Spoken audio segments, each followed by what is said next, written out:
How about retentive liners? Is this a kind of case where you use a retentive liner 100% of the time, or just based on how it feels intraoperatively, you go with what feels best?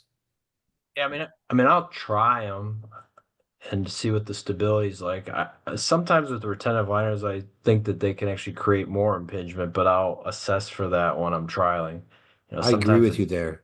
I think that they sometimes if actually do that. yeah, sometimes I feel like it adds stability. Sometimes I feel like it creates impingement. And I mean, the other thing that hasn't been said here that's, being used more now.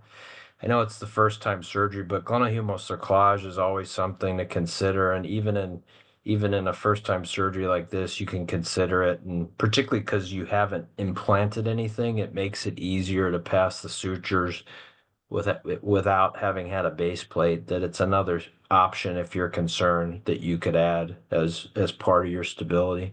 The simplest thing is suture. So Bob Tashin's technique that a lot of people use now is just heavy suture. You can use a fiber tape material, and if you're doing it before implanting, you can do bone tunnels in the glenoid before you implant your base plate, and then you have your sutures. And on a proximal humeral replacement, you can pass it through the suture holes laterally in the tuberosity and give you stability. If you have an APC, you can put bone tunnels through the greater tuberosity.